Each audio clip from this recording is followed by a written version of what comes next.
Dans les facs et les lycées, la colère remonte. Manifestation à Bordeaux, jeudi 1er février 2018. Ils sont plus de 600 réunis place de la Victoire pour dire non à la réforme de l'enseignement des facs et des lycées. Nous rencontrons Marie Duré-Pujol. Elle nous explique les conséquences de la réforme. Présentez-vous, vous êtes?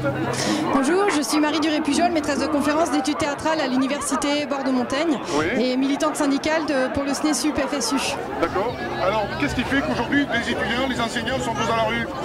Aujourd'hui, alors les étudiants, les enseignants, les lycéens, lycéennes et puis aussi les parents d'élèves, on est tous et toutes dans la rue aujourd'hui pour manifester notre désaccord avec le projet de réforme Vidal qui vise à détruire les universités telles qu'elles existent, c'est-à-dire à détruire les diplômes nationaux et à mettre en concurrence les universités en créant des universités d'excellence face à des universités qui seraient moins à même de proposer une recherche de qualité et des enseignements de qualité. Donc aujourd'hui le tri est fait pour les étudiants quelque part. On trie parce qu'il n'y a pas assez de place. Qu'est-ce que c'est pour cette raison qui a tout cela?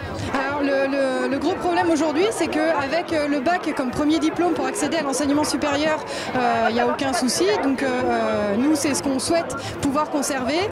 Et désormais, même si un futur étudiant, une future étudiante obtient son baccalauréat, il ne lui sera plus permis d'aller directement dans la filière qu'il souhaite, puisque ce qui va s'organiser, c'est l'orientation par l'échec, c'est-à-dire que les futurs étudiants et étudiantes vont formuler 10 vœux sur Parcoursup et ces 10 vœux sont non hiérarchisés et donc en fait ce sera au recteur de décider en fonction des capacités d'accueil où il et elle peuvent aller, ce qui est absolument terrible puisque ça signifie que même s'il y a une filière dont ils ne veulent pas, ils ou elles seront obligés d'y aller ou alors de quitter le système scolaire.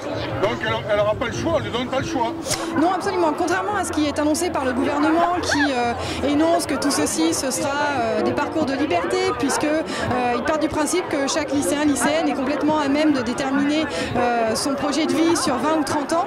Dans la réalité, c'est pas du tout ce qui se passe puisqu'à 15 ans, on n'est pas du tout obligé de savoir ce qu'on veut faire plus tard.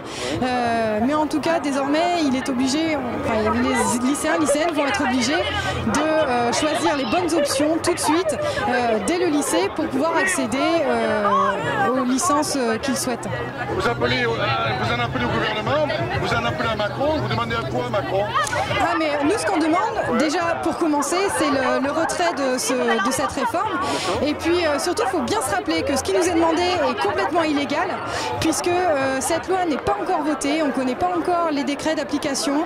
On a seulement quelques indices qui nous laissent voir que sa mise en application sera épouvantable, puisque déjà de toute façon on n'a pas les moyens humains ni financiers pour la mettre en place. Et puis dans ce qui se profile, c'est l'inscription dans les universités par UE, ça veut dire l'absence de compensation entre les UE, ça veut dire l'arrêt des rattrapages et puis l'augmentation des frais d'inscription et l'impossibilité pour les étudiants et étudiantes d'accéder même à des masters qu'ils souhaiteraient, puisque en hyper individualisant les parcours, ce qui est mis en place aussi, c'est le fait que les étudiants qui sortiront avec une licence d'anglais par exemple n'auront pas suivi tous les mêmes cours. Donc ensuite, comment est-ce qu'on fait à partir du moment où les diplômes nationaux ne sont plus les mêmes? Comment s'y retrouver sur le marché du travail? Donc on veut le retrait de cette réforme et puis surtout qu'on écoute et qu'on ne sacrifie pas toute une génération de ce pays. Vous êtes en avant-garde dans cette manifestation pour dire au gouvernement cette réforme on n'en veut pas? Ah oui, le projet, la réponse elle est extrêmement claire. On ne veut pas de cette réforme qui vise à casser les universités et à les mettre en concurrence. Donc vous demandez le retrait pur et simple? Le retrait, absolument. Merci beaucoup madame, c'est gentil à vous.